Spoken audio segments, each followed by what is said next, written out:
কাছে, পৃথিবীর কোনো সৃষ্টির কাছে যাররা পরিমাণ কিচ্ছু পাওয়ার আশা করবেন না। একটু আশা করবেন আপনি কষ্ট পাবেন। কারো কাছে কোনো আশা করতে যায় না, শুধু আল্লাহর কাছে আশা করেন। সমস্ত কাজের প্রতিদান আল্লাহর কাছে চান, পরকালে আপনি সুখে থাকবেন ইনশাআল্লাহ। শেষ হাসি আপনি হাসবেন ইনশাআল্লাহ। এছাড়া আমি কোনো সলিউশন দেখি না ভাই। আমি কলিজা থেকে কথাগুলো বললাম আপনাকে, আর যে কথা কলিজা থেকে বের হয় সেই কথা আপনার কলিজার মধ্যে আঘাত করবে ইনশাআল্লাহ। সব কাজ শুধু আল্লাহর জন্য করেন, কেউ আপনার আপন না। আল্লাহ ছাড়া কেউ আপনার আপন নয়।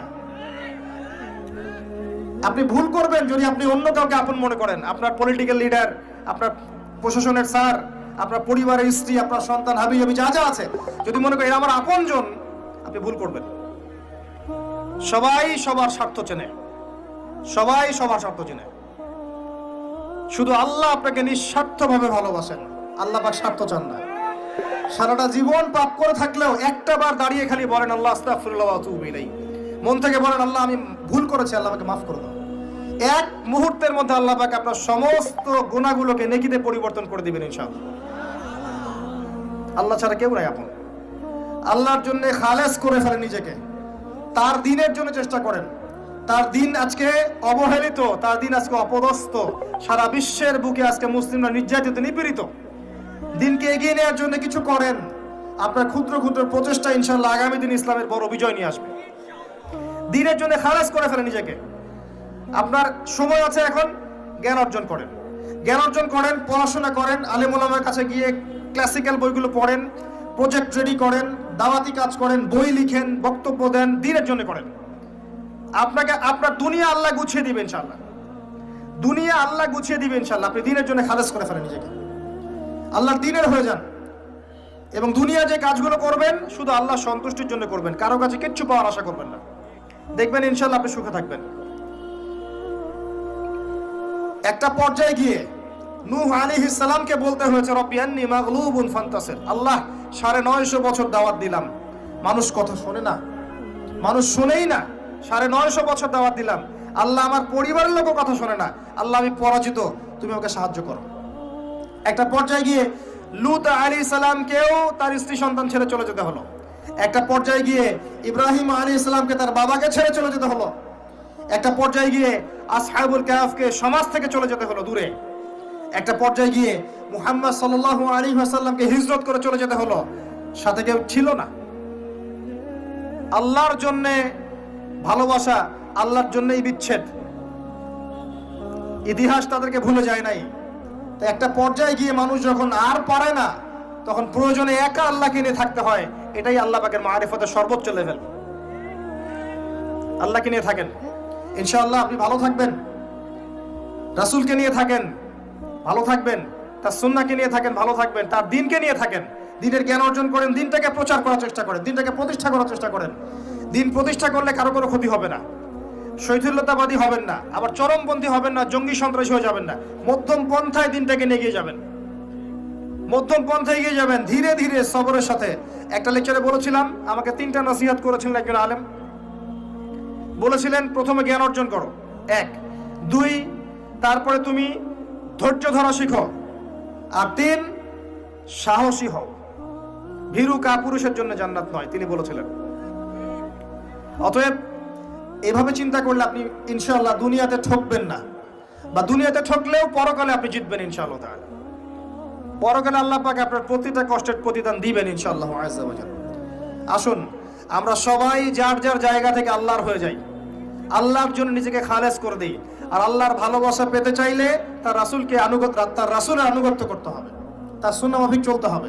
আল্লাহ পাকের ফরজ ওয়াজিবকে ভালোবেসে আদায় করেন, বিরক্ত হয়েন না। নামাজের আজান হচ্ছে, বিরক্ত হয়ে যায় না, ভালোবেসে নামাজে যান। যে আল্লাহ আমার কাছে একটা ইবাদত চেয়েছেন, আমার রব, আমার সৃষ্টিকর্তা আমাকে একটা সুযোগ দিয়েছেন, আমার কাছে একটা ইবাদত চেয়েছেন, সিজদা চেয়েছেন। আল্লাহ আমার কাছে কি আর চেয়েছেন?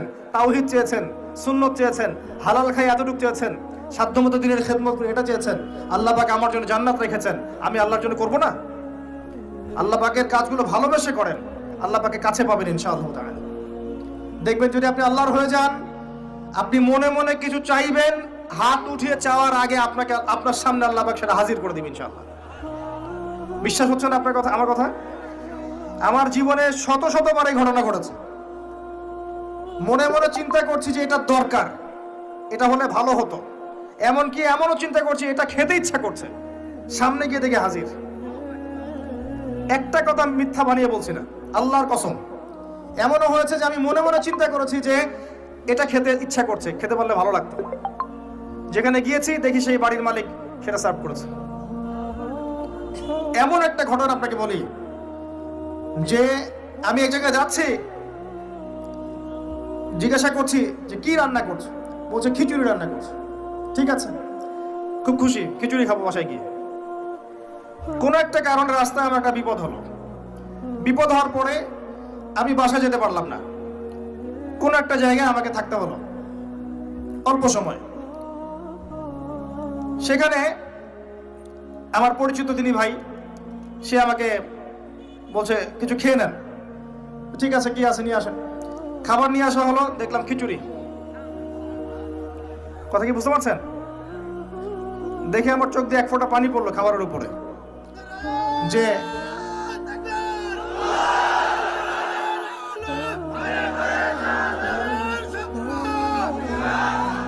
দাঁড়ান, আল্লাহ পাক এতই কাছে, এতই কাছে। যদি আপনি আল্লাহর হয়ে যান, আল্লাহর জন্য খালেস করে ফেলেন নিজেকে, আপনি দেখবেন আপনি যা চাচ্ছেন আল্লাহ পাক আপনার মনের কথা শুনে নেবেন, আপনার সামনে হাজির করে দিবেন ইনশাআল্লাহ।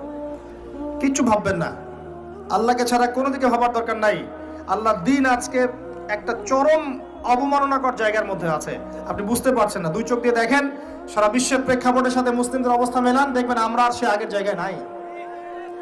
আমাদের অবস্থা এখন ভালো নয়, প্রত্যেকটা দিক থেকেই ভালো নয়। ধর্মের ক্ষেত্রে না, ইকোনমিক্সে না, পলিটিক্সে না, জিও পলিটিক্সে না, সোশ্যালি না, সংস্কৃতিতে না, কোনো ক্ষেত্রেই নাই। আমরা সে আগের জায়গায় নাই এখন আর। এই জায়গায় রিগেইন করতে হলে আমাদেরকে বেসিক কাজগুলো করতে হবে। আবার নামাজি হতে হবে, আমাদেরকে আবার রোজা রাখতে হবে, আবার দিনের খেদমতের চেষ্টা করতে হবে, কোরআন শিখতে হবে, আবারও সুন্নায় ফিরে আসতে হবে। ইনশাআল্লাহ তাআলা দেখবেন আস্তে আস্তে আস্তে আস্তে এমন প্রজন্ম গড়ে উঠবে যারা ইসলামের পতাকা নিয়ে সামনে এগিয়ে যাবে ইনশাআল্লাহ। আসেন, আপনাকে আমি পারিবারিক বিষয়গুলো আর বেশি বলতে চাচ্ছি না আজকে। আর একদিন ইনশাআল্লাহ আমি টোটাল লেকচারটাই আদর্শ ইসলামিক পরিবার এবং সমকালীন ফিতনাগুলোর উপর দিব ইনশাআল্লাহ। সামনে যান, ফিতনা আপনার অর্থনীতির মধ্যেও আছে। খুব কম মানুষ আছে আমাদের এখানে যারা অর্থনৈতিক জীবনে হালাল খাচ্ছে, ম্যাক্সিমাম সুদ খাচ্ছে। অনেকেই ঘুষ খাচ্ছি আমরা, অনেকেই দুর্নীতি করছি, অনেকে ঠকবাজি করছি, অনেকে মানুষের হক নষ্ট করছি, করছি না? কারো রিজিকে যদি একটা টাকা এরকম হারাম চলে আসে, এই রিজিক দিয়ে আল্লাহর ইবাদত করলে ইবাদত কবুল হবে না। খুব সাবধান। নবীজি আগেই বলেছিলেন সাল্লাল্লাহু আলাইহি ওয়াসাল্লাম, যে সুদ খায়, যে সুদ দেয়, যে সাক্ষী থাকে, যে লিখে রাখে, সবাই সমান অপরাধী। দিব্যি আমরা খাচ্ছি। নবীজি বলেছিলেন সাল্লাল্লাহু আলাইহি ওয়াসাল্লাম, যেটা মায়ের সাথে জেনা করার মতো অপরাধ এবং আল্লাহ এবং তার রাসূলের সাথে যুদ্ধ করার মতো অপরাধ, দিব্যি আমরা খাচ্ছি, দিব্যি খাচ্ছি। পরোয়াই নাই কোনো। এক দিরহাম সুদ খেলে নবীজি বলেছেন সাল্লাল্লাহু আলাইহি ওয়াসাল্লাম 36 বার জেনার পাপ হয়, 36 বার। দিব্যি খাচ্ছে, কোনো পরোয়া নাই। তবে আলহামদুলিল্লাহ এখন এই কথাগুলো শুনে অনেক মানুষ সুদি কারবার থেকে সরে এসেছেন, আমি জানি। আমি দোয়া করি মন থেকে আল্লাহ পাক তাদেরকে বেহিসাব রিজিক দান করুন। রিজিকের মালিক কে ভাই? আমি যদি মনে করি যে আমি সুদি কারবার না ছাড়লে আমার রিজিক কমে যাবে, তাহলে আমি মনে করছি রিজিকের মালিক আমি নিজেই, তাই নয় কি? আল্লাহর উপর তাওয়াক্কুল করে ছেড়ে দিয়ে দেখেন, আল্লাহ পাক আপনার জন্য আসমান জমিনের বরকতের দরজা খুলে দেবেন ইনশাআল্লাহ। বিশ্বাস করছেন না আমার কথা? রিজিক কার হাতে? সমুদ্রের নিচে কোটি কোটি মাখলুক আছে, কে খাওয়ায়? এই জমিনের উপরে কোটি কোটি কীটপতঙ্গ আছে, কে খাওয়ায়? আপনি কি 10টা হাতির দায়িত্ব নিতে পারবেন? এই শত শত হাতিকে কে খাওয়ায়? গবাদি পশুকে কে খাওয়ায়? জীবজন্তুকে কে খাওয়ায়? এই পৃথিবীতে কোনো মানুষ না খেয়ে মারা যেত না যদি তারা আল্লাহর বিধান অনুযায়ী অর্থনৈতিক জীবন পরিচালিত করত। যদি ওরা সুদ না খেত, সুদ খাওয়ার পর রিজিক কমে গেছে, আর তারা যদি যাকাতটা ঠিক মতো দিত, তাহলে দেখতেন দারিদ্রতা বলে কিছু থাকতো না। ধনী গরিব থাকতো, কিন্তু সবাই একটা সাম্যাবস্থায় থাকতো, কেউ একেবারে নিষ্পেষিত হতো না। কারণ যাকাত এবং ব্যবসার মধ্য দিয়ে টাকা পয়সা ঘুরতে থাকে, এক হাত থেকে আর এক হাতে যেতে থাকে। আর রিবার মধ্য দিয়ে টাকা পয়সা এক শ্রেণীর মানুষের হাতে চলে যায়, ধনীদের হাতে চলে যায়, আর গরিবরা আস্তে আস্তে দারিদ্রতার অতল তলে যেতে থাকে। আপনার অর্থনৈতিক জীবন ঠিক নাই, দেখবেন এখানে ফিতনার শেষ নাই। অন্যদিকে আসেন, আপনি সামাজিকভাবে দেখেন, সামাজিক জীবনে ফিতনার শেষ নাই। খেয়াল করে দেখেন, আত্মীয়তার সম্পর্কগুলো নষ্ট হয়ে যাচ্ছে। খেয়াল করে দেখেন, এখন টাকার জন্য সন্তান বাবাকে হত্যা করে, সন্তান মাকে হত্যা করে, ভাই ভাইকে হত্যা করে, বোন বোনকেও হত্যা করছে। প্রতিবেশীর হক আমরা দিতে পারছি না, আত্মীয়তার হক দিতে পারছি না, জমি নিয়ে দ্বন্দ্ব, বাড়ির সীমানা নিয়ে দ্বন্দ্ব, ব্যবসা নিয়ে দ্বন্দ্ব, দ্বন্দ্বের শেষ নাই।